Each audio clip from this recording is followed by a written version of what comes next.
साथियों, यूट्यूब के channel heavy scholar पर आप सभी का स्वागत है। रोज की भांति आज भी हम यूपीएसआई स्पेशल जीके जीएस प्रश्नों को लेकर के उपस्थित हो चुके हैं और आइए देखते हैं आज के महत्वपूर्ण सेशन का पहला प्रश्न। पहला प्रश्न है, मीडिया नवचिंतन कहाँ से प्रकाशित हुई? ए विकल्प दिया हुआ है भोपाल से, बी है शिवपुरी से, सी है नागौद से और डी है शहडोल से। तो मीडिया नवचिंतन के प्रकाशन की अगर हम लोग बात करेंगे तो यह भोपाल से प्रकाशित होती है, अतः हमारा ए विकल्प सही होगा।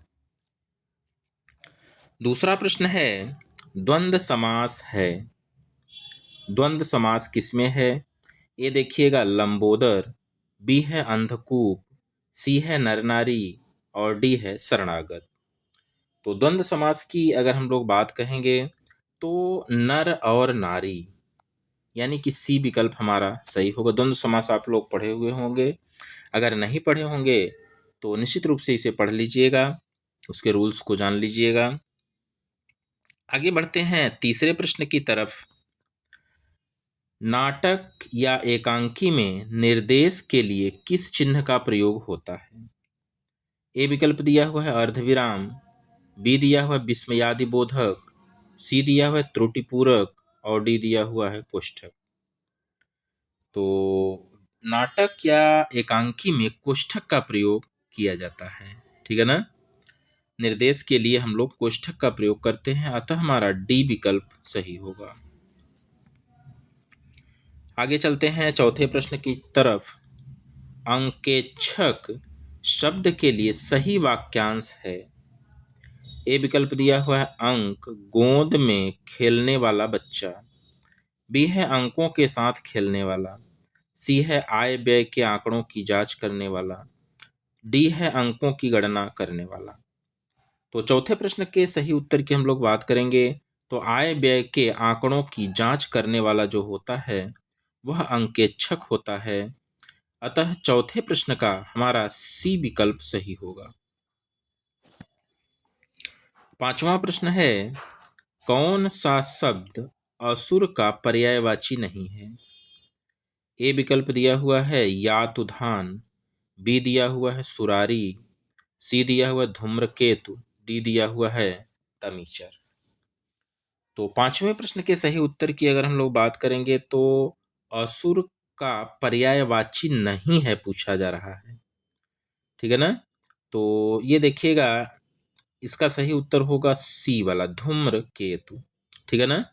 धूम्रकेतु जो है वह असुर का पर्यायवाची नहीं है, बाकी सभी ए बी और डी तीनों असुर के पर्यायवाची हैं। छठा प्रश्न है, सुदामा के तंदुल का अर्थ है। ए विकल्प दिया हुआ है गरीबी में जीना, बी है गरीबी में भी तंदुल का शौक रखना, सी है सामान्य किंतु प्रेम पूर्वक भेंट, डी है चढ़ बढ़कर बातें करना।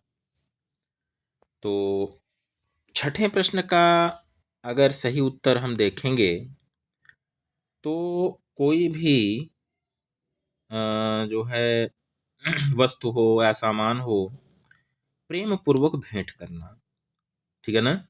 सुदामा के तंदुल का क्या अर्थ है? तो सामान्य किंतु प्रेम पूर्वक भेंट करना, यही इसका अर्थ होता है, अतः हमारा सी विकल्प सही होगा। आगे बढ़ते हैं सातवें प्रश्न की तरफ। बोली का क्षेत्र जब थोड़ा विकसित हो जाता है और उसमें साहित्य की रचना होने पर वह क्या बन जाती है? ए है ब्रजभाषा, बी है उपभाषा, सी है लिपि और डी है क्षेत्रीय रूप। तो सातवें प्रश्न के सही उत्तर की बात करेंगे तो वह उपभाषा हो जाती है, अतः हमारा बी विकल्प सही होगा। आगे चलते हैं आठवें प्रश्न की तरफ। निम्नलिखित शब्दों में से एक वचन शब्द को पहचानिए। ए दिया हुआ है आंसू, बी दिया हुआ है आकाश, सी दिया हुआ है दर्शन और डी दिया हुआ है प्राण। तो एक वचन का शब्द कौन सा है? तो दर्शन जो होता है, दर्शन, वह एक वचन का शब्द है, अतः हमारा सी विकल्प सही होगा।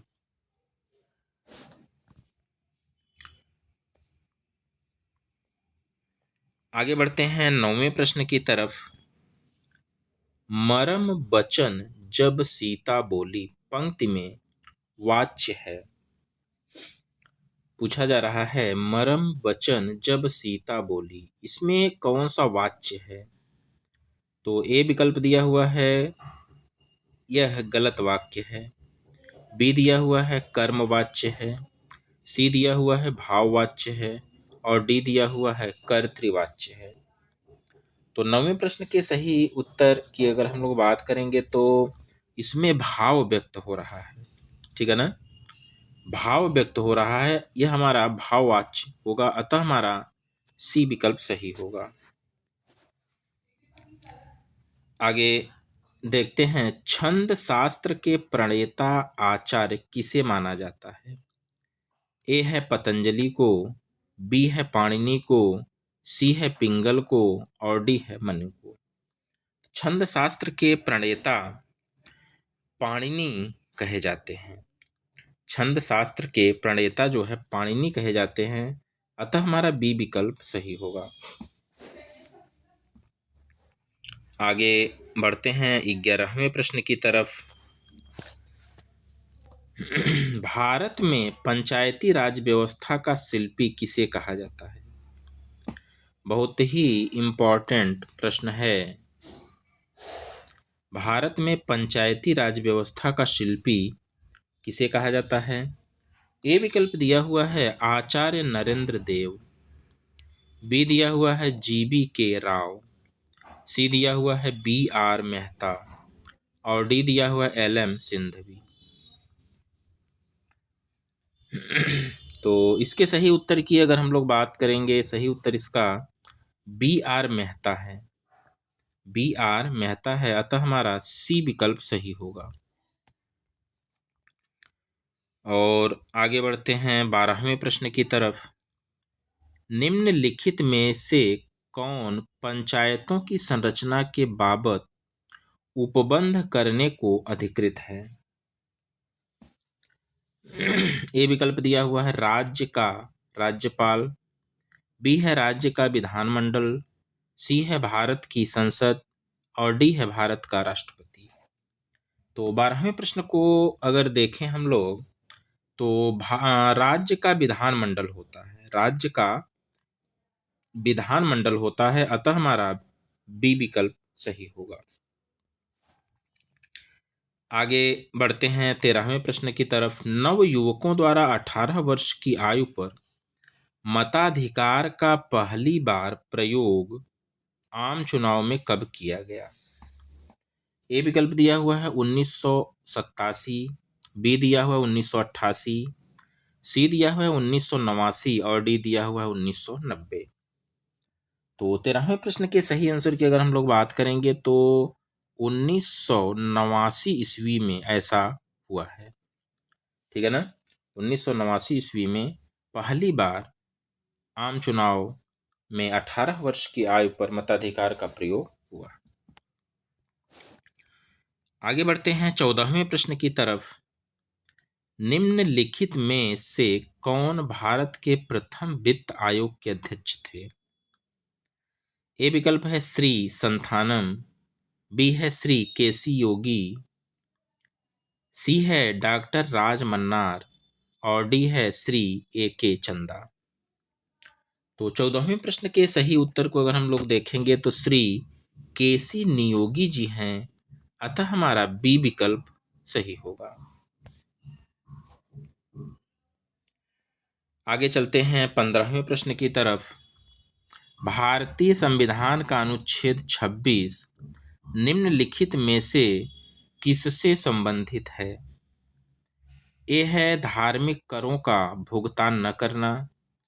बी है धार्मिक कार्यों के प्रबंधन की स्वतंत्रता। सी है किसी विशिष्ट धर्म के अभिवृद्धि के लिए करों के समुदाय के बारे में स्वतंत्रता और डी दिया हुआ है अल्पसंख्यकों वर्गों के हितों का संरक्षण। तो 15वें प्रश्न के सही उत्तर को अगर हम देखें तो धार्मिक कार्यों के प्रबंध की स्वतंत्रता इसका सही उत्तर होगा, अतः हम बी विकल्प को क्लिक करेंगे। आगे चलते हैं 16वें प्रश्न की तरफ। 16वां प्रश्न है, उत्तर प्रदेश लोकायुक्त भ्रष्टाचार विरोधी प्राधिकरण का पद पूछा जा रहा है किस सन में सृजित किया गया। ए विकल्प दिया हुआ है 1950, बी दिया हुआ 1965, सी दिया हुआ 1975 और डी दिया हुआ 1977। तो लोकायुक्त भ्रष्टाचार का पद जो है 1977 में सृजित किया गया था, अतः हमारा सी विकल्प सही होगा। आगे बढ़ते हैं 17वें प्रश्न की तरफ। निम्नलिखित में से कौन सा बंदरगाह कोरोमंडल तट पर स्थित है। ए है विशाखापट्टनम, बी है कलिंगपट्टनम, सी है बीमालीपट्टनम और डी है नागपट्टनम। तो कोरोमंडल तट पर स्थित जो बंदरगाह है उसका नाम है नागपट्टनम, अतः डी विकल्प हमारा सही होगा। आगे चलते हैं 18वें प्रश्न की तरफ। सूर्यास्त कानून निम्नलिखित में से किस भूमि राजस्व व्यवस्था से संबंधित था। ए है रैयतवाड़ी व्यवस्था, बी है महालवाड़ी व्यवस्था, सी है इजारादारी व्यवस्था, डी है स्थायी व्यवस्था। तो सूर्यास्त कानून निम्नलिखित में से किस भूमि राजस्व से संबंधित है, ऐसा प्रश्न पूछा जा रहा है। तो यह जो है स्थायी व्यवस्था से संबंधित है, यह स्थायी व्यवस्था से संबंधित है, अतः हमारा डी विकल्प सही होगा। आगे देखते हैं 19वें प्रश्न को, और आज के सेशन का सेकेंड लास्ट क्वेश्चन है, ट्विटर एक्स द्वारा शुरू की गई आर्टिफिशियल इंटेलिजेंसी सर्विस का क्या नाम है। करंट का बहुत ही इम्पोर्टेंट प्रश्न है, नोट डाउन करिएगा। ट्विटर एक्स द्वारा शुरू की गई आर्टिफिशियल इंटेलिजेंसी सर्विस का क्या नाम है। ए है चैट जीटीपी, बी है बार्ड, सी है मेटा और डी है ग्रोक। तो इसका सही उत्तर है ग्रोक, अतः हमारा डी विकल्प सही होगा। और आज के सेशन का अंतिम प्रश्न यानी कि 20वां प्रश्न, किसने कहा नीति निर्देशक सिद्धांत उद्देश्य और आकांक्षाओं की घोषणा मात्र है। ए है BN राव, बी है पन्नीकर,